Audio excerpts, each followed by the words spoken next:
Se você treina glúteos com frequência, é bem provável que você já tenha feito elevação pélvica pelo menos uma vez na vida. Mas será que ela realmente funciona para a hipertrofia do glúteo máximo? Ou será que é só mais um exercício modinha que foi popularizado no Instagram?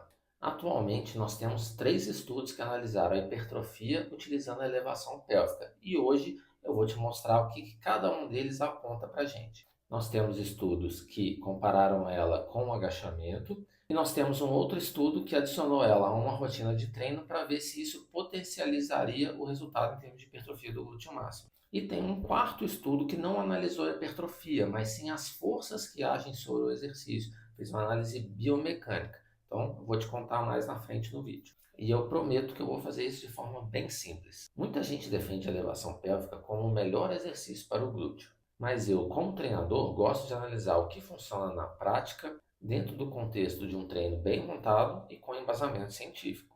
Esse estudo comparou diretamente a elevação pélvica com o agachamento. As participantes eram mulheres treinadas e cada um dos grupos fez apenas um dos exercícios durante 12 semanas. Então, um grupo fazia só agachamento e o outro grupo fazia só elevação pélvica.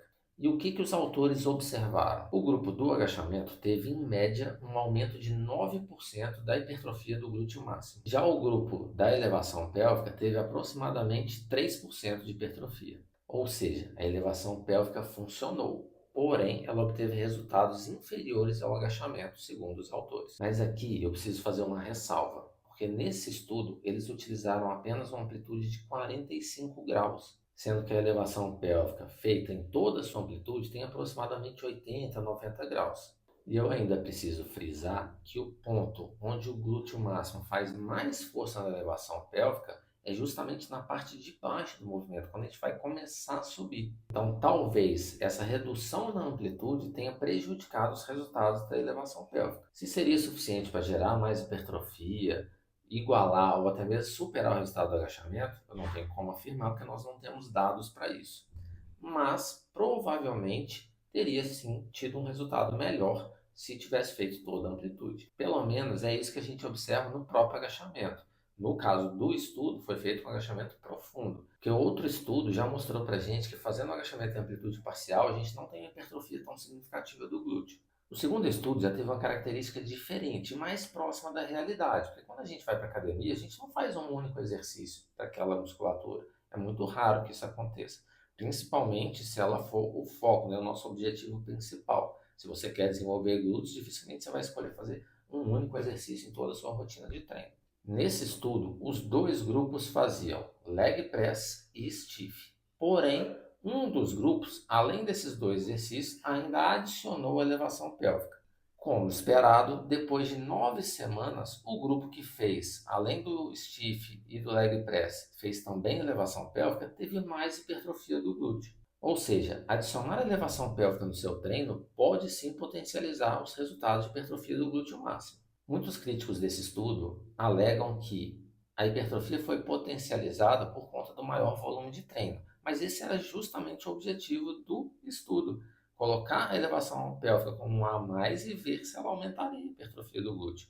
Ela não está dizendo que a elevação pélvica é superior aos outros exercícios. Não era isso que era para ser testado no estudo e isso não foi afirmado nesse estudo. O que eles queriam testar era se adicionar a elevação pélvica iria ou não aumentar os resultados para o glúteo.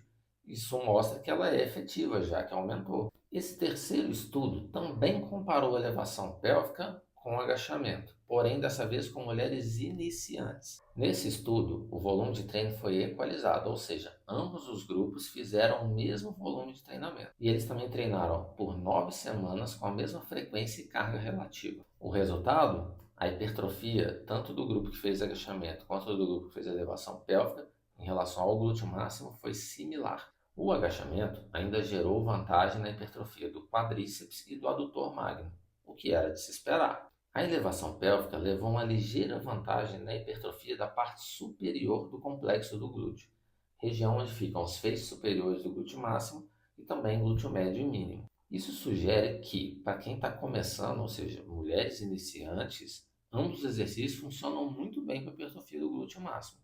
Porém, o agachamento tem um trabalho mais amplo, já que ele hipertrofia mais quadríceps e adutor magno.